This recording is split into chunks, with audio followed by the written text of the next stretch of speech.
ہاں، آپ نے بالکل صحیح کہا مہاراج۔ بس میرے جیون کی ایک ہی اچھا ہے کہ کسی طرح میں آتما شدھ ہو جاؤں۔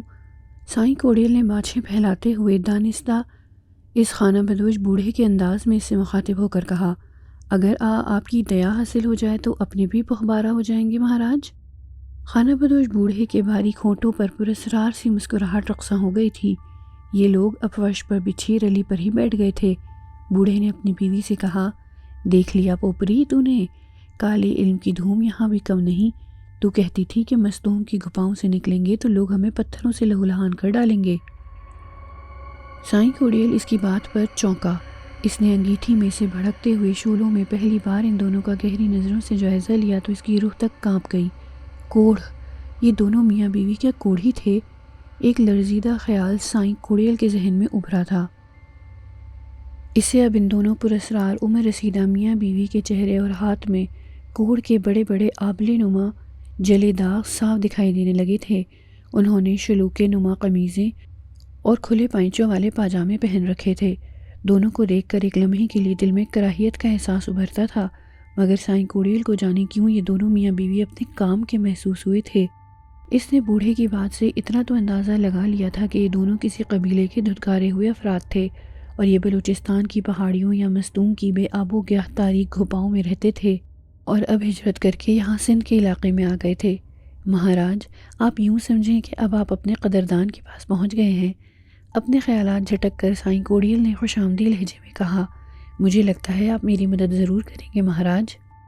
ہاں ہاں ہاں، کیوں نہیں، ہم تیری مدد کریں گے، ضرور کریں گے۔ لگتا ہے تو بھی اپنی طرح سامری فن جانتا ہے، بوڑھے نے کہا۔ آپ بیٹھو آرام سے مہاراج، میں ابھی تمہارے واسطے مانی ٹکر لے کر آتا ہوں، سائیں کوڑیل نے کہا اور اندرونی دروازے کے ذریعے وہ اپنے گھر کے صحن میں آ گیا۔ یہاں برآمدہ تاریکی میں ڈوبا ہوا تھا۔ اندر ایک ساتھ دو کمرے بنے ہوئے تھے۔ ایک میں اس کی بیوی عنایتہ محو خواب تھی۔ وہ اسے جگانے کے لیے اس کے کمرے میں داخل ہو گیا۔ مراد بخش سکھا کے گھر سے لوٹا تو جیسے اس کی دنیا ہی بدل گئی تھی۔ وہ اپنے گھر کی واپسی تک سارے راستے وہ چشم تصور میں سکھا کے معصوم حسین سراپے کو سموئے ہوئے تھا۔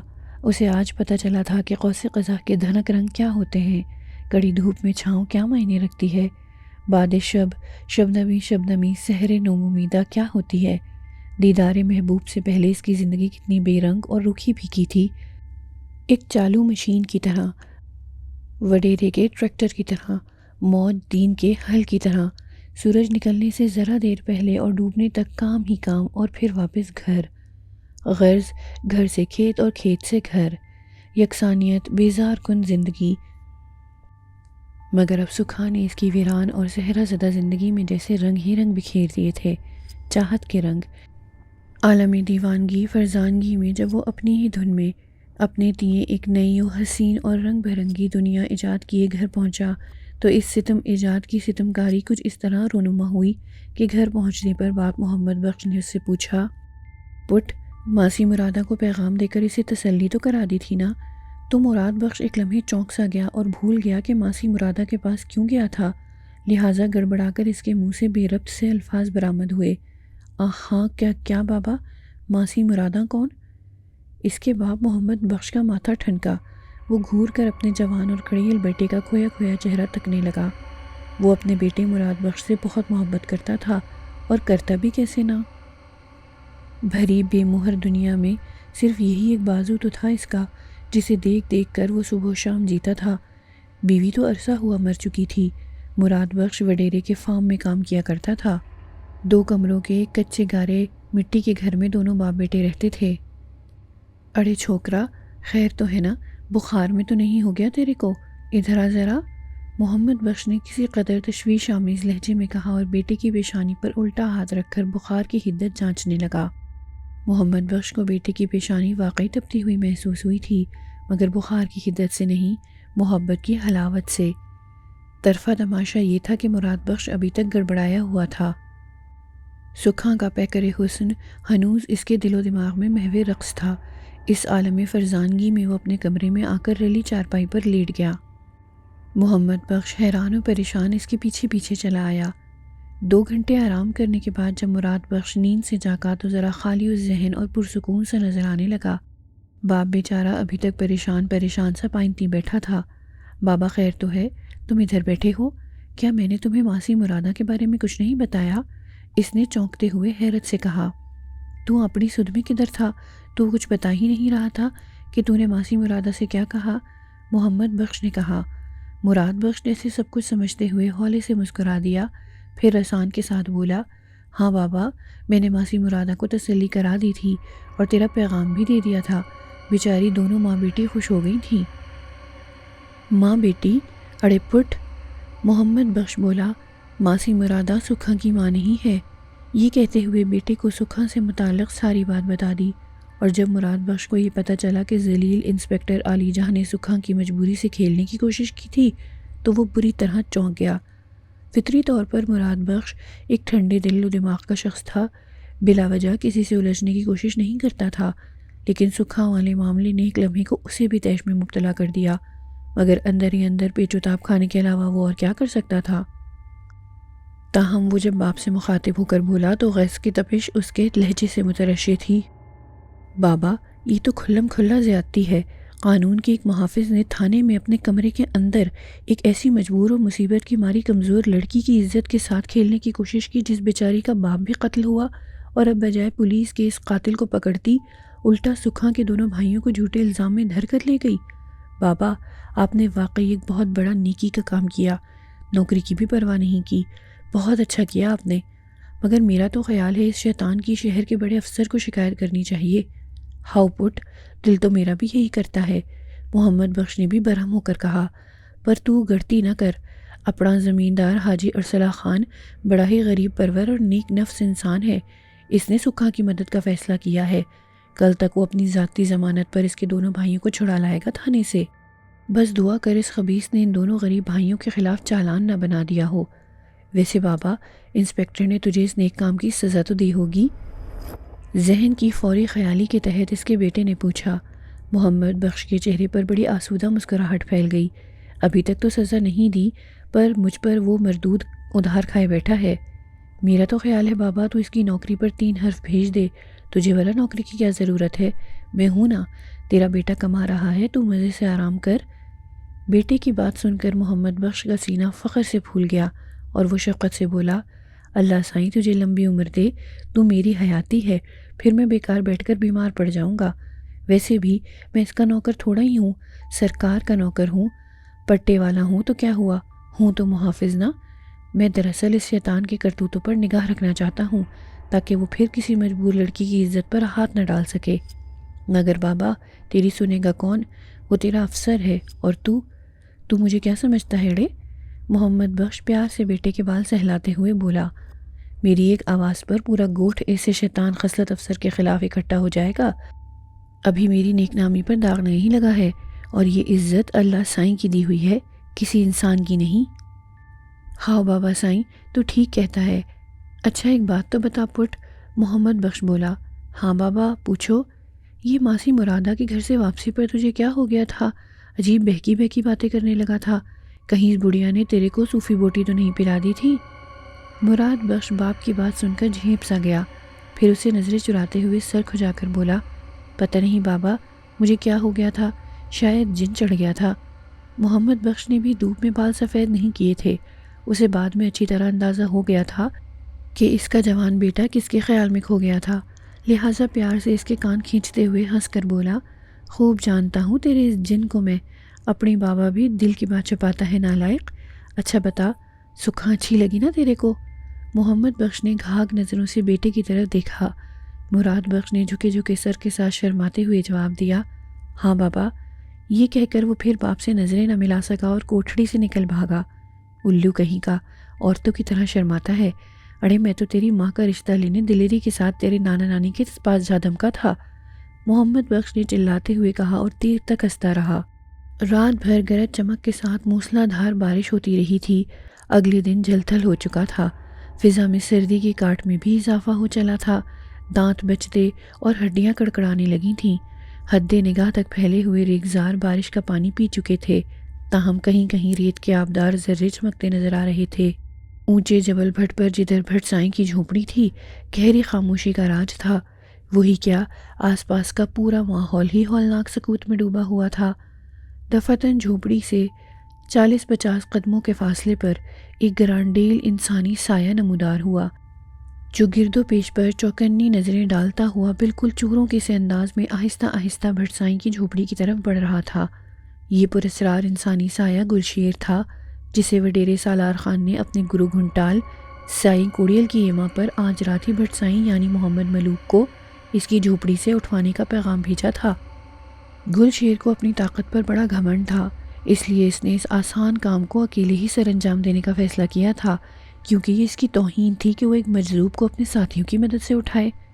حالانکہ منشی جمعہ خان نے گلشیر کو اس پراسرار حقیقت کے بارے میں بھی آگاہ کر دیا تھا کہ یہ مجذوب در حقیقت کوئی عام انسان نہیں ہے، اس کے قبضے میں بدروحیں ہیں جو اس کی محافظ ہیں، مگر گلشیر نے منشی جمعہ خان کی اس بات کو ہنسی میں اڑا دیا تھا اور اپنی طاقت کے ذوب میں اکیلا ہی اس وقت یہ مارکا سر کرنے نکل کھڑا ہوا تھا۔ وہ اب بھٹسائی کی جھوپڑی کے بالکل قریب پہنچ چکا تھا۔ اسے صرف ایک ہی بات کا خدشہ تھا کہ کہیں یہ کام انجام دیتے ہوئے گوٹ کے کسی بھولے بھٹکے آدمی کی نگاہ نہ اس پر پڑ جائے، ورنہ پورے گوٹ کے لوگ اس کی تکہ بوٹی کرنے میں ذرا بھی تامل سے کام نہیں لیں گے۔ مگر گلشیر جانتا تھا کہ اس سمے بھٹسائی کے کسی بھی سائل کی موجودگی ناممکن تھی، کیونکہ اسے معلوم تھا کہ بھٹسائی مردم بیزار قسم کا مجذوب ہے اور رہتا بھی تنہا ہی ہے اپنی جھوپڑی میں۔ گلشیر جھوپڑی کے بالکل قریب پہنچ کر رکا، ایک نظر اپنے گرد و پیش پر ڈالی۔ ایک اس نے محسوس کیا کہ پہلی بار اس کے دل میں ایک انجانے خوف نے سر ابھارا تھا اور غیر محسوس طور پر اس کی پیشانی ارقالود ہونے لگی تھی۔ وہ اپنی اس یکبارگی دل میں اٹھنے والی خوف کی لہر پر خود بھی حیران ہوا تھا۔ بہرطور وہ جھوپڑی کے دروازے کے قریب آ گیا۔ دروازے پر ایک میلی چیکر رلی کا ٹاٹ جھول رہا تھا۔ گلشیر نے پھر محسوس کیا کہ اس کے دل کی دھڑکنوں کی رفتار نہ صرف بڑھنے لگی ہے بلکہ بے ترتیب بھی ہونے لگی ہے۔ تاہم اس نے اپنا سر جھٹکا اور وہ جیسے ہی اندر داخل ہوا تو بری طرح ٹھٹک کر رہ گیا۔ ایک لمحے کو وہ جیسے سانس لینا ہی بھول گیا۔ اسے یوں لگا جیسے گدڑی میں لال کا نظارہ۔ اس کی پھٹی پھٹی آنکھوں میں حیرت، مسرت اور آخر میں شیطانیت ناچنے لگی۔ ایک لمحے کو تو اسے اپنی آنکھوں پر یقین نہیں آیا کہ وہ جو کچھ دیکھ رہا ہے وہ خواب تھا یا حقیقت، مگر اس وقت وہ جو کچھ دیکھ رہا تھا وہ اس نے حقیقت تو کجا خواب میں بھی نہیں دیکھا تھا۔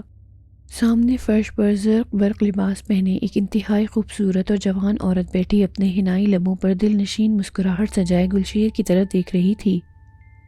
گلشیر نے اس اپسرا کے حسین و جمیل وجود کا حقیقی معنوں میں یقین کرنے کے لیے 2-3 بار اپنی آنکھیں جھپکیں۔ اس نے آج تک ایسا مکمل و کامل پیکر حسن کہاں دیکھا تھا؟ رنگت ایسی صاف اور دودھیا کہ ذرا بھی چھو لو تو دھبا لگ جائے، دودھ میں جیسے گلاب گھول دیا ہو۔ گلشیر تو اس عورت پر 100 جان سے نثار ہو گیا۔ آ جاؤ اندر، باہر تو بڑی سردی ہے۔ گلشیر کے کانوں میں جیسے شہد گھلنے لگا۔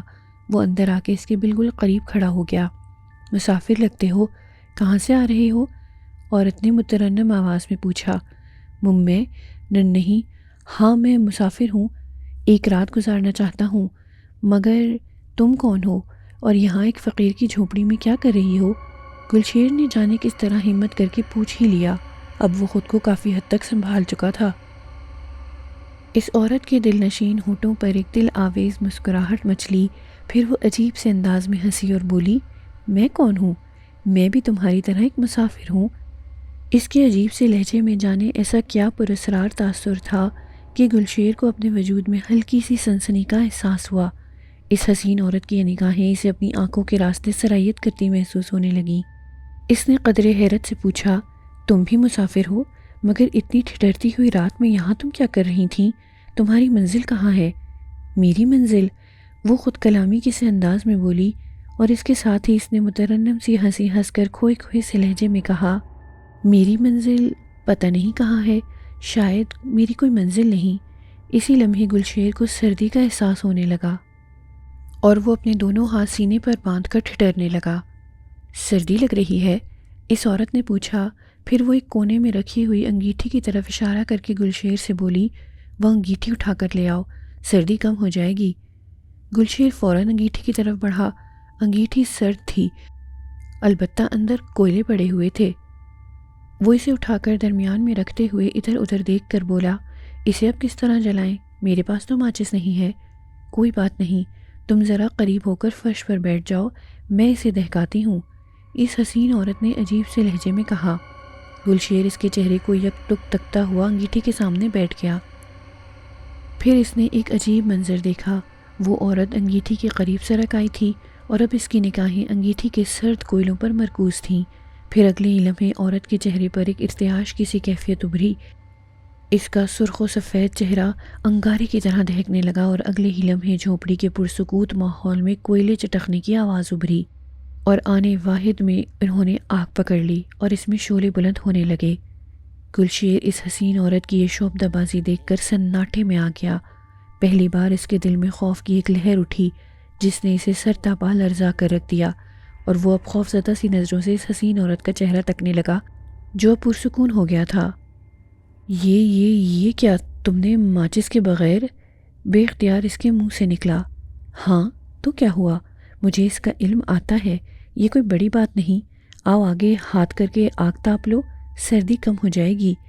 عورت نے اس کی طرف دیکھ کر پراسرار سی مسکراہٹ کے ساتھ کہا۔ نہ چاہتے ہوئے بھی گلشیر نے اپنے ہاتھ اس دہکتے ہوئے کوئلوں کے قریب کر لیے، مگر سردی کا احساس تھا کہ کم ہونے کا نام ہی نہیں لے رہا تھا۔ وہ عورت بھی اپنی مخروطی انگلیوں والے گورے چٹے ہاتھ شعلوں پر تاپنے لگی، اور تب گلشیر کی انگلیاں غیر ارادی طور پر اس عورت کے ہاتھ سے ٹکرائیں تو گلشیر پوری طرح ٹھٹک کر رہ گیا۔ عورت کا ہاتھ انتہائی ٹھنڈا ہو رہا تھا، جیسے برف، حالانکہ انگیٹھی کے پوری طرح دہکتے ہوئے شعلوں پر ہاتھ سینکنے سے ایک لمحے کے اندر گرم ہو جانا چاہیے تھا۔ دہکتی ہوئی انگیٹھی سے اس قدر حدت پھیل گئی تھی کہ پوری جھونپڑی گرم ہو گئی تھی، اور خود گلشیر کو آنے واحد میں گرمی کا احساس ہونے لگا تھا، مگر اس عورت کا ہاتھ بدستور برف کی طرح یخبستہ ہو رہا تھا۔ تب اچانک گلشیر کو منشی جمعہ خان کی تنبیہ یاد آئی، جس نے اسے خبردار کرتے ہوئے کہا تھا کہ بٹسائی کے قبضے میں بدروحیں ہیں۔ تو کیا یہ بھی کوئی بدروح تھی؟ مان گلشیر کے دماغ میں ایک لرزاں خیال ابھرا اور وہ سر سے پاؤں تک خوف سے کانپ کر رہ گیا۔ اسے اس بات پر بھی حیرت تھی کہ بٹسائی ابھی تک کہیں نظر نہیں آیا تھا۔ تمہارے چہرے پر یہ خوف کیسا؟ اچانک عورت نے عجیب سے لہجے میں اس کی طرف دیکھ کر پوچھا۔ نن نہیں تو، گلشیر نے ہکلاتے ہوئے کہا۔ اسی لمحے اچانک اس عورت کا حسین چہرہ ایک دم سیاہ پڑنے لگا، آنکھیں لال انگارہ ہو گئیں، خوبصورتی سے گندے ہوئے لمبے ریشمی بال یکدم سکڑ کر سوکھی جٹاؤں کی طرح ہو گئے، سیاہ ڈراؤنے چہرے پر لاتعداد لکیریں کھنچنے لگیں۔ وہ آنے واحد میں ایک حسین و جمیل عورت سے ایک خوفناک چڑیل کی صورت اختیار کر گئی تھی۔ گلشیر تو جیسے سانس لینا ہی بھول گیا تھا، اسے اس خوفناک منظر نے سکتے میں مبتلا کر دیا تھا۔ تب چڑیل نے شدید غیظ آلود اور غیر انسانی آواز میں گلشیر کی طرف انگارہ آنکھوں سے گھورتے ہوئے کہا، تم یہاں سے دفع ہو جاؤ اور پھر کبھی ادھر کا رخ مت کرنا۔ اپنے وڈیرے سالار خان کو جا کر بتا دو کہ میرے سریجن بھٹسائی کو قتل کرنے کا خیال دماغ سے نکال دے، اگر میں نے اس کی حویلی کا رخ کیا تو اس کی زندگی اجیرن کر دوں گی، جاؤ دفع ہو جاؤ۔ پھر جیسے گلشیر کا سکتہ ٹوٹا، وہ خوف سے تھر تھر کانپ رہا تھا۔ اس نے اپنے حلق سے خوف زدہ سی چیخ خارج کی اور سر پر پاؤں رکھ کر بھاگا، اور ریت پر گرتا پڑتا وہ دوڑتا ہی چلا گیا۔ اسے اپنے عقب میں اس چڑیل کے قہقہے پیچھا کرتے محسوس ہو رہے تھے، مگر وہ رکا نہیں تھا۔ اب جھونپڑی کے آس پاس گہرا سکوت چھا گیا تھا۔ آسمان پر ٹکا طباق چاند حد نگاہ تک پھیلے ہوئے صحرا کو محویت سے تکتا ہوا محسوس ہو رہا تھا۔ اچانک ہی قریب ایک سایہ ابھرا۔ یہ بھٹسائی تھا، جس نے اپنے کاندھے پر لکڑیوں کا ایک مختصر سا گٹھڑ اٹھا رکھا تھا۔ ایک کلہاڑی بھی اس کے ہاتھ میں جھول رہی تھی۔ وہ پاس کے جنگل سے درختوں کی خشک ٹہنیاں کاٹ کر لا رہا تھا تاکہ انہیں سلگا کر سردی کو کم کیا جا سکے۔ وہ اس بات سے قطعی بے خبر تھا کہ ابھی تھوڑی دیر پہلے اس کی جھونپڑی کے اندر کیا واقعہ پیش آیا تھا۔ وہ اپنی دھن میں مست جھونپڑی کے اندر داخل ہوا تو سامنے نگاہ پڑتے ہی ٹھٹکا، پھر بے اختیار اس کے منہ سے ایک گہری سانس خارج ہوئی تھی۔ اس نے لکڑی کا گٹھڑ فرش پر پھینکا اور سلگتی ہوئی انگیٹھی کے پاس آ کر آگ تاپنے لگا۔ سامنے وہی حسین عورت بیٹھی تھی جس نے ابھی تھوڑی دیر پہلے ایک انتہائی خوفناک چڑیل کا روپ اختیار کیا تھا، مگر اب وہ ایک حسین عورت کے روپ میں خاموش بیٹھی تھی، البتہ اب اس کے چہرے پر گہری اداسی کے تاثرات نمایاں تھے۔ پھر اس نے اپنے سامنے بیٹھے آگ تاپتے ہوئے بھٹسائی سے انتہائی مغموم سے لہجے میں کہا، میرے سریجن، آخر لوگ ہمارا پیچھا چھوڑ کیوں نہیں دیتے؟ کیوں سومری، ایسا کیا ہو گیا اب؟ بھٹسائی نے بڑے رسان کے ساتھ اس کی طرف دیکھ کر پوچھا۔ سومری نے دانت پیس کر کہا، میرے باپ کو مجھے اپنے ہاتھوں سے قتل کر کے بھی چین نہیں آیا، وہ اب تجھے بھی ختم کروانا چاہتا ہے۔ اسے یہ معلوم ہو چکا ہے کہ بھٹ سائیں کے روپ میں در حقیقت تم محمد ملوک ہو، جس کے ساتھ مجھے کاری اور تمہیں کارو قرار دیا گیا تھا۔ کیا فرق پڑتا ہے سومری؟ بھٹ سائیں جو بلا شبہ محمد ملوک ہی تھا بے نیازی سے بولا، تیرا باپ اب میرا کچھ نہیں بگاڑ سکتا، اور ویسے بھی میں ایک بیراگی بن چکا ہوں، میرا کوئی کچھ بگاڑ کر کیا کر لے گا؟ تم نہیں جانتے مگر میں جانتی ہوں نا، میرے سریجن، میرے محبوب، سومری نے تڑپ کر کہا، میرا باپ تمہارا ازلی دشمن بن چکا ہے۔ ادھر وہ مردود کالے علم کا ماہر سائیں کوڑیل الگ تمہارے گرد سازش کا جال بن رہا ہے، بلکہ وہ خبیث تو اب مجھے بھی اپنے قبضے میں کرنے کے خواب دیکھنے لگا ہے۔ سومری کے لہجے میں تشویش کے سائے لرزاں تھے، تاہم اسے خود سے زیادہ محمد ملوک کی فکر تھی۔ جواباً محمد ملوک اس کی بات سن کر خاصا متفکر ہوتے ہوئے بولا، کیا تو صحیح کہہ رہی ہے سومری؟ میری بات کب غلط ہوئی ہے محمد ملوک؟ ابھی تھوڑی دیر پہلے میرے باپ نے اپنے ایک مشٹنڈے کو یہاں تجھے اٹھوانے کے لیے بھیجا تھا، میں نے اسے خوفزدہ کر کے بھگا دیا۔ سومری، پھر تو ہی بتا ہم کیا کریں؟ محمد ملوک جیسے سپر ڈالتے ہوئے بولا، ہم کہاں جائیں؟ تیری موت کے غم نے مجھے دوبارہ اسی گوٹھ میں آنے پر مجبور کر دیا تھا، ورنہ میں تیری موت کا غم بھلانے کے لیے بلوچستان کی پہاڑیوں کی طرف نکل گیا تھا اور وہاں اللہ اللہ کرنے لگا تھا، لیکن میں تجھے بھلا نہ سکا، میرا دل بے چین رہنے لگا، کھانا پینا تک چھوڑ دیا تھا میں نے۔ پھر میں نے سوچا گوٹھ میں تو نہیں، تیری قبر تو ہے نا، بس میں لوٹ آیا۔ پھر اور ایسے میں، ہاں میں یعنی سومری، ایک بھٹکی ہوئی غم زدہ اور انتقام گزیدہ روح، سومری نے ایک آہ بھرتے ہوئے کہا۔ محمد ملوک جلدی سے بولا، سومری، میرے لیے یہی بہت ہے کہ مجھے تیرا دیدار نصیب ہو گیا تھا، یقین جانو تمہیں دوبارہ دیکھ کر بھلے روح کی صورت میں ہی میں دوبارہ جی اٹھا ہوں، تیری صورت دیکھ کر ہی میری عمر تمام ہو جائے، مجھے اور کیا چاہیے؟ مگر سومری، یہ ہماری بدقسمتی ہے کہ تمہیں مر کے بھی نہیں بخشا جا رہا۔ اب تمہاری روح بھی نہیں سومری، میں بہت کمزور ہوں، چلو سومری بھاگ چلیں یہاں سے دور، اتنی دور کہ جہاں نہ تمہارا باپ پہنچ سکے اور نہ وہ ذلیل کالے علم کا ماہر سائیں کوڑیل۔ ملوک، یہ میرے لیے ممکن نہیں۔ سومری کے لہجے میں حد درجے اداسی اور شکست خوردگی تھی۔ مگر کیوں ممکن نہیں تمہارے لیے سومری؟ محمد ملوک تڑپ کر بولا، تم تو ایک روح ہو، آزاد ہو، کہیں بھی جا سکتی ہو۔ میرے سریجن ایسا نہیں ہے، میں روح ضرور ہوں، مگر میں اپنے اصل مقام سے زیادہ دور جانے سے قاصر ہوں، یہ میری مجبوری ہے، اور میرا اصل مقام میری وہ قبر ہے جہاں مجھے دفنایا گیا ہے۔ محمد ملوک اس کی بات سن کر پریشانی میں مبتلا ہو گیا۔ مگر سومری، وہ خبیث شیطان سائیں کوڑیل نے اگر تمہیں مجھ سے چھین لیا تو کیا ہوگا سومری؟ میں تو دوسری بار تمہاری جدائی ہرگز برداشت نہیں کر پاؤں گا، میں جیتے جی مر جاؤں گا سومری، میں جیتے جی مر جاؤں گا۔ خود کو سنبھالو ملوک، تم کو اللہ سائیں کا واسطہ، اللہ سائیں بہتر کرے گا۔ اس کمینے شیطان کا مقابلہ کرنے کے لیے ہی تو میں کبھی کبھی مجبوراً بدروح کا روپ دھار لیتی ہوں، اور اس کے لیے کچھ کالے علم مجھے قبرستان کی بدروحوں سے سیکھنے پڑے ہیں۔ تم فکر نہ کرو میرے سریجن، اب سائیں کوڑیل میرا کچھ نہیں بگاڑ سکتا۔ سومری نے محمد ملوک کو تسلی دی۔ وہ دونوں اب خاموشی سے ایک دوسرے کا چہرہ تکنے لگے تھے۔ جھونپڑی کے اندر گہرا اور پراسرار سا سکوت چھا گیا تھا۔ وسط میں پڑی انگیٹھی پوری طرح دہک رہی تھی۔ سومری اور محمد ملوک آمنے سامنے انگیٹھی کے قریب ہی بیٹھے تھے۔ جھونپڑی کی دیوار پر دہکتے ہوئے کوئلوں کی حدت انگیز روشنی میں صرف محمد ملوک کا سایہ لرزاں تھا۔ انسپکٹر علی جاہ اپنے کمرے میں کرسی پر بیٹھا غصے سے پیچ و تاب کھا رہا تھا۔ اس کا بس نہیں چل رہا تھا کہ باہر دروازے پر سٹول پر بیٹھے اپنے اردلی محمد بخش کا گلا دبوچ لے۔ انسپکٹر علی جاہ اس دن سے بوڑھے محمد بخش پر خار کھائے ہوئے تھا جب اس نے رنگ میں بھنگ ڈالتے ہوئے سکھاں کو اس کے دستے ہوس سے بچایا تھا۔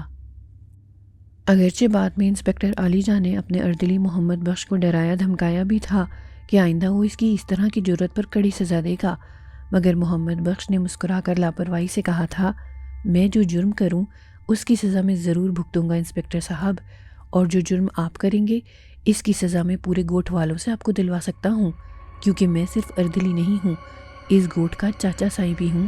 میری ایک آواز پر سب یہاں جمع ہو کر آپ کی وردی کے ساتھ آپ کی کھال بھی نوچ ڈالیں گے۔ اگر تم نے دوبارہ گوٹ کی کسی مجبور ناری کے ساتھ ایسا گھناؤنا کھیل کھیلنے کی کوشش کی تو۔ بس وہ دن تھا اور آج کا دن انسپکٹر علی جاہ اردلی محمد بخش کے سامنے تھر دلاسا ہو کر رہ گیا تھا، کیونکہ وہ چور تھا۔ اس کے گھناؤنے جرم کو رنگے ہاتھوں محمد بخش نے پکڑا تھا۔ اگر محمد بخش اڑ جاتا تو یقیناً یہ بات جوہدہ کے جرگے تک چلی جاتی اور پھر وہاں فیصلہ ہوتا جس میں 100% محمد بخش کی بات درست ثابت ہو کر رہتی۔ لہٰذا سردست و علی جاہ چپ ہو کے بیٹھا رہا، مگر اندر ہی اندر اس تانے بانے میں مستغرق رہنے لگا کہ کسی طرح محمد بخش کا پتہ صاف کر دیا جائے، کیونکہ آئندہ بھی اس کے رنگ میں بھنگ ڈالنے کا موجب بنتا رہے گا۔ اس کا ابتدائی طریقہ علی جاہ نے یہ نکالا تھا کہ وہ اب بات بے بات محمد بخش کو ذلیل کرتا رہتا تھا۔ مثلاً سویپر کا کام اس سے لیتا، اس سے جھاڑو لگواتا، قید خانوں کی غلاظت اس سے صاف کرواتا اور خاکروب کی چھٹی کر دیا کرتا۔ محمد بخش بھی سب جانتا تھا کہ انسپکٹر علی جاہ ایسا کس لیے کر رہا تھا، مگر اس بار محمد بخش نے بھی اپنے دل میں تہیہ کر رکھا تھا کہ اگر اس مرتبہ اس نے انسپکٹر علی جاہ کو کسی ہوسناک کھیل میں رنگے ہاتھوں پکڑا تو اسے چھوڑے گا نہیں۔ اچانک کمرے کی چک سرکی اور اردلی محمد بخش اندر داخل ہوا۔ انسپکٹر علی جاہ اسے دیکھتے ہی قہر آلود نظروں سے اسے گھورتے ہوئے دہاڑا، اندر آنے سے پہلے مجھ سے اجازت لیا کرو، سمجھے؟ سائیں، میں آپ سے اجازت لینے ہی تو آیا ہوں۔ باہر زمیندار حاجی ارسلہ صاحب آئے ہیں، آپ سے ملنا چاہتے ہیں، محمد بخش نے ہولے سے مسکراتے ہوئے کہا، اور انسپکٹر علی جاہ اپنی جگہ پر کسمسا کر رہ گیا۔ حاجی ارسلہ خان کا نام اس نے سن رکھا تھا، وہ چوہدہ کی راجواڑی کمیٹی کا ایک معزز رکن بھی تھا۔ اس کی آمد خالی از علت نہیں تھی، اس نے سوچا، اور پھر محمد بخش کو جلدی سے نہ صرف اسے اندر بھیجنے کا حکم دیا بلکہ خود بھی اس کے استقبال کے لیے اپنی کرسی سے اٹھ کر دروازے کی طرف پہنچا ہی تھا کہ اچانک ایک مضبوط ڈیل ڈول کا بھاری بھرکم بھاری شخص اندر داخل ہوا۔ اس کے سر کے بال اور داڑھی اور مونچھیں مہندی لگی تھیں۔ اس نے سفید شلوار قمیص پہن رکھی تھی اور کاندھے پر رومال نما کپڑا دھرا ہوا تھا۔ سائیں حاجی صاحب، بابا بھلی کری آیو، بابا بھلی کرے آیو، بسم اللہ بابا بسم اللہ، اچھو سائیں اچھو۔ انسپکٹر علی جاہ اس کے سامنے جیسے بچھا جا رہا تھا، پھر اسے بیٹھنے کے لیے کرسی دی گئی۔ دونوں ہاتھ تھام کر انسپکٹر علی جاہ نے حاجی صاحب سے مصافحہ کیا اور پھر میز کے سامنے پڑی کرسی پر حاجی صاحب کے براجمان ہوتے ہی وہ خود بھی بیٹھ گیا اور پھیلی ہوئی بانچھوں اور نیاز مندانہ آنکھوں سے حاجی صاحب کے چہرے پر نظریں مرکوز کرتے ہوئے ذرا خم ہو کر بولا، حکم کرو حاجی صاحب، کیسے آنا ہوا؟ حاجی ارسلہ خان کے چہرے پر گہری سنجیدگی کا راج تھا اور وہ بڑے غور سے انسپکٹر علی جاہ کا چہرہ دیکھ رہا تھا۔ حاجی صاحب کو انسپکٹر علی جاہ کی خصلت اور تازہ ترین کارنامے کے بارے میں محمد بخش نے پہلے ہی سے سب کچھ بتا دیا تھا۔ محمد بخش ان کے زمانے میں بڑا پرانا نمکخوار رہ چکا تھا اور حاجی صاحب اس کی نیک فطرت سے بخوبی واقف تھے، اسی لیے اس پر بھروسہ بھی پورا کرتے تھے۔ لہٰذا انہوں نے انسپکٹر علی جاہ کے سوال پر سرد نظروں سے اس کی طرف دیکھا، پھر گمبھیر لہجے میں بولے، انسپکٹر صاحب، میں نے سنا ہے کہ آپ نے 2 ایسے غریب اور مصیبت کے مارے چھوکروں کو گرفتار کر رکھا ہے جن کے باپ کو تھوڑے دن پہلے ہی قتل کر دیا گیا تھا۔ یہ کہتے ہوئے وڈیرے ارسلہ خان نے برماتی ہوئی نظریں انسپکٹر علی جاہ کے چہرے پر گاڑ دیں۔ انسپکٹر وڈیرے کی بات سن کر ایک لمحے کو چونکا، پھر دوبارہ بانچھیں پھیلاتے ہوئے اسبات میں بولا، جی حاجی صاحب، یہ آپ نے بالکل درست سنا ہے، انہوں نے وڈیرے سالار خان کے ایک آدمی کا خون کیا تھا۔ یہ بتاتے ہوئے انسپکٹر علی جاہ خود کو پراعتماد رکھنے کی حد الامکان مگر ناکام کوشش کرتا رہا، مگر حاجی صاحب کی بظاہر سپاٹ مگر چپتی ہوئی نظروں نے بھانپ لیا تھا کہ انسپکٹر کی زبان اور لہجہ اور ہے۔ کیا آپ نے ان دونوں بھائیوں کو رنگے ہاتھوں پکڑا تھا، قتل کا یہ جرم کرتے ہوئے؟ پھر آلۂ قتل بھی آپ نے برآمد کر لیا ہوگا اب تک۔ ارسلہ خان کی بات سن کر انسپکٹر علی جاہ کو پہلی بار سنجیدہ ہونا پڑا۔ وہ جانتا تھا کہ ایسے محتاط قسم کے سوال وڈیرے ارسلہ جیسے جہاندیدہ انسان کے دماغ میں ہی آ سکتے ہیں۔ انسپکٹر علی جاہ اپنی کرسی پر تھوڑا کسمسایا، پھر اسے چاروں ناچار جواب دیتے ہی پڑی۔ وہ بولا، میں نے رنگے ہاتھوں تو نہیں پکڑا تھا اور نہ ہی اب تک آلۂ قتل برآمد ہوا ہے، ہاں گواہ اور شواہد کی روشنی میں۔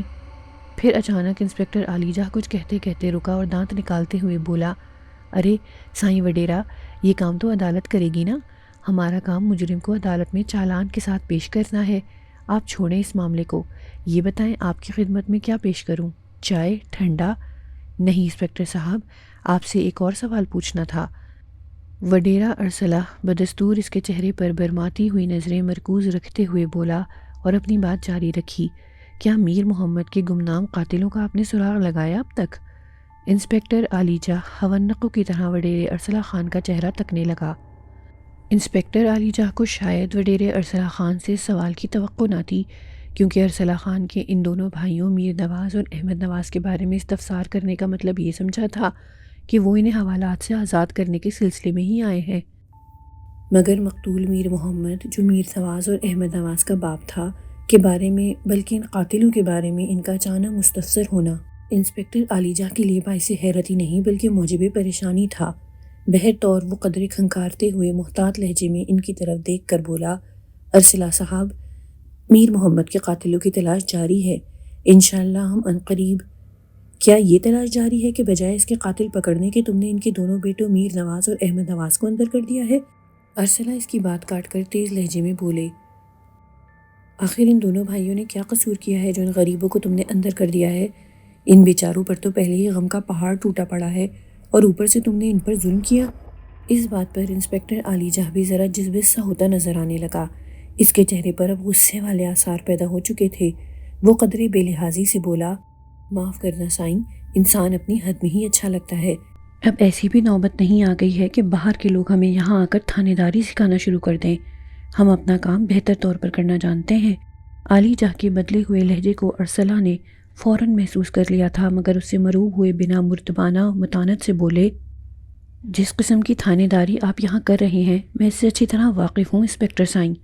دیکھیں جی، انسپکٹر عالیجہ یکدم غصے سے کھڑا ہوا۔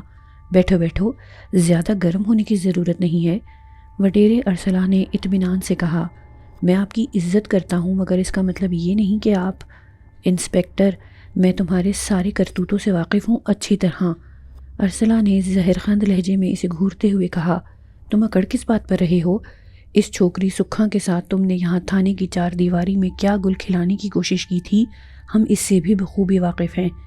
میں تو اس چھوکری سکھا کو بھی ساتھ لا رہا تھا۔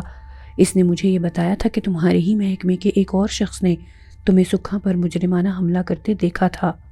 اس فرشتہ صفت انسان کے درمیان میں کود پڑنے سے غریب لڑکی کی عزت بچ گئی، ورنہ تم… ارے سائیں، آپ کن لوگوں کے بہکاوے میں آ گئے ہو؟ یہ سب جھوٹ ہے۔ اچانک انسپکٹر عالیجہ کا لہجہ خوش آمدانہ ہو گیا۔ وہ اندر سے بری طرح ڈر گیا تھا۔ اس کے سان و گمان میں بھی یہ بات نہ تھی کہ سکھا والی لرزہ خیز کہانی کے بارے میں وڈیرے ارسلہ خان بھی سب جانتے ہیں۔ عالیجہ جانتا تھا کہ اگر وہ ایک بار بگڑ گئے تو اسے نہ صرف اپنی نوکری کے لالے پڑ جائیں گے، بلکہ کوئی بعید نہیں کہ اسے لائن حاضر کرنے کے بعد کوارٹر گھاٹ کر دیا جاتا۔ اس لیے وہ فوراً اپنی تھانے دارانہ اکڑفوں بھلا کر یکدم باادب ہو گیا۔ چہرے پر فوراً مکارانہ خلوص طاری کرتے ہوئے وڈیرے ارسلہ سے مخاطب ہو کر بولا، مگر سائیں ارسلہ بھی ایک گھاگ شخص تھے۔ وہ انسپکٹر عالیجہ کی اچانک کینچلی بدلنے کا مطلب خوب جانتے تھے۔ وہ قدرے درست لہجے میں بولے، یہ جھوٹ نہیں ہے انسپکٹر، تو بول تو اس جھوٹ سچ کا فیصلہ 14 کی راجواڑے میں کرا دیں۔ ایک طرف تو ہوگا اور دوسری طرف وہ مجبور اور غریب لڑکی سکھا، باہر پاڑی میں سارا جھوٹ سچ ظاہر ہو جائے گا۔ وڈیرے ارسلہ خان کی بات سن کر انسپکٹر عالیجہ لرز کر رہ گیا۔ وہ فوراً بولا، سائیں چھوڑیں ان باتوں کو، آپ جیسے معزز لوگوں کی وجہ سے تو ہم یہاں آباد ہیں، شہروں میں اپنے آرام دہ گھر اور بیوی بچے چھوڑ کر اس دور دراز گوٹھ کے تھانوں اور بوسیدہ کوارٹروں میں آپ کی خدمت کے لیے موجود ہیں۔ آپ حکم کریں، آپ کیا چاہتے ہیں؟ وڈیرہ ارسلہ نے مکار انسپکٹر عالیجہ کی فوری کایا کلپ سے بخوبی اس بات کا اندازہ لگا لیا تھا کہ اونٹ اب پہاڑ تلے آ گیا ہے، لہٰذا پھر انہوں نے فوراً مطلب کی بات کہہ ڈالی۔ میں میر نواز اور احمد نواز کی ضمانت کے لیے آیا تھا۔ میں اچھی طرح جانتا ہوں ان دونوں کو، وہ بے قصور ہیں۔ مگر سائیں وڈیرہ، آپ نے دیر کر دی ہے، میں نے ان دونوں کا چالان بنا کر عدالت بھیج دیا ہے۔ انسپکٹر عالیجہ نے ان کے چہرے کی طرف دیکھ کر کہا، ان دونوں کے خلاف NC کاٹی گئی تھی؟ وڈیرے نے کسی خیال کے تحت پوچھا۔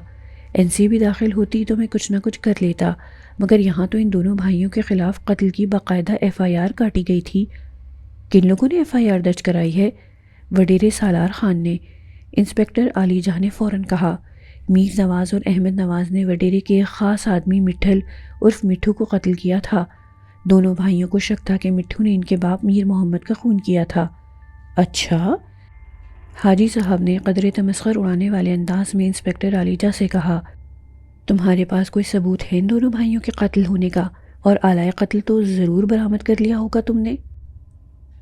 انسپکٹر عالیجہ وڈیرے ارسلہ کے لہجے میں گہری استہزائیہ کاٹ کو محسوس کر کے اندر سے سلگ اٹھا تھا، مگر سر دست وہ دوبارہ اپنی کینچلی بدلنے کے موڈ میں نہ تھا اور اپنے لہجے میں تحمل سموتے ہوئے بولا، ہاں میں نے بعض چشمدید گواہوں کا بھی بیان لیا ہے جنہوں نے وقوعہ کے روز دونوں ملزموں کو مٹھو کا قتل کرتے اور اس کی لاش ڈھولن شاہ قبرستان میں لے جا کر پھینکتے ہوئے بھی دیکھا تھا۔ انسپکٹر عالیجہ نے اتنا کہا تو وڈیرے ارسلہ طنز کی گہری کاٹ کے ساتھ اس کے چہرے کی طرف تیز نظروں سے دیکھ کر بولے، اور یقیناً یہ سب گواہ وڈیرے کے آدمی ہوں گے؟ ہاں یقیناً۔ نہیں ایسی تو کوئی بات نہیں۔ انسپکٹر عالیجہ یکدم گڑبڑا گیا۔ اس کی بوکھلاہٹ پر وڈیرے ارسلہ کے باریش چہرے پر دھیمی سی مسکراہٹ پھیل گئی۔ ارے بابا سائیں وڈیرا، یہ تو ویسے بھی عدالت کا کام ہے، ہم بلا وجہ کیوں اس بحث میں پڑیں؟ انسپکٹر عالیجہ نے مکاری سے پہلو دہی کرتے ہوئے اپنے گینڈے جیسے سر جھٹکتے ہوئے کہا، مگر وہ اسے کہاں چھوڑنے والے تھے۔ فوراً ایک اور آگ برساتا ہوا سوال داغا، میر محمد کے قتل کے بارے میں اب تک کیا کیا ہے آپ نے؟ تفتیش جاری ہے، انسپکٹر نے مختصراً کہا۔ کمال ہے، ایک غریب ہاری کے قتل پر پولیس اب تک خاموش بیٹھی ہے اور وڈیرے کے آدمی کے خون پر فوراً پولیس حرکت میں آ گئی اور دو بے گناہ بھائیوں کو گرفتار بھی کر لیا۔ سائیں وڈیرا، میر محمد کا قتل ذاتی دشمنی بتایا جاتا ہے جو ان کے اپنے ہی خاندان میں برسوں سے سنگاوتی پر چلی آ رہی تھی، اور دوسری بات یہ کہ میر محمد کے قاتلوں کے خلاف ابھی تک کسی نے بھی رپورٹ درج نہیں کروائی ہے۔ اس بات سے ہی پتہ چلتا ہے کہ دونوں حریفوں نے یہ معاملہ اپنے ہاتھ میں لے رکھا ہے اور پولیس کو اس میں شامل نہیں کرنا چاہتے، مگر باوجود اس کے میں نے اپنے طور پر دائرہ تفتیش پھیلانا شروع کر دیا ہے۔ ایسے کہ اس میں تاخیر تو فطری بات ہے۔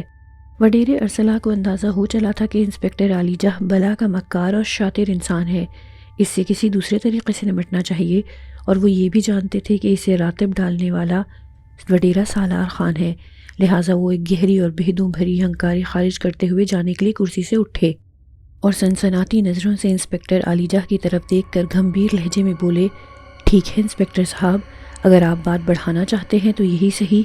آپ اگر کچھ کرنے سے قاصر ہیں تو پھر میں بھی کسی لحاظ سے کام نہیں لوں گا، چلتا ہوں۔ انہوں نے آخر میں مسافرے کے لیے اپنا ہاتھ بڑھایا تو انسپکٹر عالیجہ نے فوراً اپنے دونوں ہاتھ آگے بڑھا کر ان کا ہاتھ تھام لیا، مگر چھوڑا نہیں۔ اسے ان کے سنسنی خیز لہجے میں چھپی ہوئی دھمکی کو صاف طور پر محسوس کر لیا تھا، لہٰذا فوراً چاپلوسی پر اتر آیا۔ وہ اپنے چہرے پر مسکراہٹ سجاتے ہوئے بولا، سائیں آپ تو خفا ہو گئے، بیٹھو تو صحیح، ذرا مجھے کچھ سوچنے دو۔ وہ دراصل کیا ہے، قتل کا معاملہ ہے، درمیان میں وڈیرہ سالار خان ہے، ہم تو پس کر رہ جاتے ہیں خواہ بعض معاملات میں۔ نہیں، یہ غلط ہے، وڈیرے ارسلہ نے صاف گوئی سے کہا، اگر آپ قانونی اصولوں کے عین مطابق چلو تو بڑے سے بڑا اثر و رسوخ والا شخص بھی آپ کا کچھ نہیں بگاڑ سکتا، اور پھر سیدھی راہ پر چلنے والے کی اللہ سائیں بھی مدد کرتا ہے۔ وہ تو آپ کی بات درست ہے سائیں۔ یہ کہتے ہوئے انسپکٹر عالیجہ ذرا دیر کو رکا، پھر بولا، اچھا ٹھیک ہے، میں کوشش کرتا ہوں، چالان بنا دیا تھا، اب پھر ایسا کروں گا کہ ایک اور میمو لکھنا پڑے گا کہ دونوں حریف پارٹیوں کے بیچ صلح صفائی ہو گئی ہے۔ وہ سب آپ کا کام ہے انسپکٹر، سچ کو تو تم نے بڑی آسانی کے ساتھ تروڑ مروڑ لیتے ہو، اب ذرا سچ کی خاطر جھوٹ کو بھی تو آزما کے دیکھو۔ وڈیرے کے چہرے پر پہلی بار دوستانہ مسکراہٹ ابھری تھی۔ اس کے بعد وہ رخصت ہونے کے لیے کرسی سے اٹھ کھڑے ہوئے اور جاتے جاتے تنبیہی انداز میں اپنی بات یاد دلاتے ہوئے انسپکٹر سے مخاطب ہو کر بولے، اپنا وعدہ یاد رکھنا انسپکٹر، کل وہ دونوں بھائی اپنے گھروں میں جا چکے ہوں، بصورت دیگر میں دوبارہ نہیں آؤں گا۔ خدا حافظ۔ یہ کہہ کر وڈیرہ ارسلہ چلے گئے اور ان کے جاتے ہی انسپکٹر عالیجہ کا چہرہ غصے سے لال بھبو کا نظر آنے لگا۔ وہ اضطراری انداز میں اپنی مٹھیاں کھول بیچ رہا تھا۔ عنایتہ ایک 40-45 سالہ قدرے فربہی مائل سانولی سی عورت تھی۔ سائیں کوڑیل سے اس کی شادی کو آج 20-25 برس بیت چکے تھے، مگر ابھی تک عنایتہ کی گودھری نہیں ہوئی تھی۔ بچے سے محرومی کی وجہ سے اس کے مزاج میں چڑچڑاپن پیدا ہونا ایک فطری امر تھا، تاہم وہ اور سائیں کوڑیل شاہ لشتم پشتم زندگی کی گاڑی کو گھسیٹ رہے تھے۔ سائیں کوڑیل کو تو اولاد ہونے کا اتنا غم نہ تھا، مگر اس کی بیوی عنایتہ کے اندر پیاسی ممتا ہنوز ایک بچے کے لیے تڑپتی رہتی تھی۔ یہی سبب تھا کہ عنایتہ کے چہرے پر ہر سمے ایک اداسی سی چھائی رہتی تھی۔ اسے اپنے شوہر کوڑیل شاہ سے ایک ہی شکایت تھی کہ تو کیسا پیر فقیر ہے رے، ساری دنیا کو اولاد کی تعویذ دیتا ہے پر اپنے لیے میرے لیے کچھ نہیں کر سکتا، ایسی پیری فقیری کس کام کی؟ اس بات پر سائیں کوڑیل شاہ اسے سمجھاتا، اڑی چری تو نراش کیوں ہوتی ہے؟ بس تھوڑے دنوں کی بات ہے، میں ایک عمل میں مصروف ہوں، پھر دیکھنا ہمارا آنگن بچوں سے بھر جائے گا۔ یہ محض بہلاوے تھے جو سائیں کوڑیل اپنی بیوی کو اس لیے دیتا رہتا تھا کہ اس کی اس طرح خدمت گزاری کرتی رہے اور اس کے کام میں مخل نہ ہو۔ پھر وقت گزرتا گیا تو آہستہ آہستہ عمر کی منزلیں طے کرتے کرتے دونوں کو احساس ہونے لگا کہ اب وہ ایک دوسرے کے عادی ہو چکے ہیں، مگر سائیں کوڑیل اب بھی عنایتہ کے چڑچڑے پن سے سخت خائف رہتا تھا، اور پھر یہ خفت آمیز پریشانی اس وقت مزید سوا ہونے لگتی تھی جب سائیں کوڑیل کا کوئی مہمان آ جاتا اور اسے چند دن گھر میں قیام کرنا ہوتا تو اس کی بیوی عنایتہ ایسا ہنگامہ کھڑا کرتی تھی کہ بیچارہ مہمان اوطاق کے پچھلے دروازے سے خاموشی کے ساتھ نکل جاتا تھا۔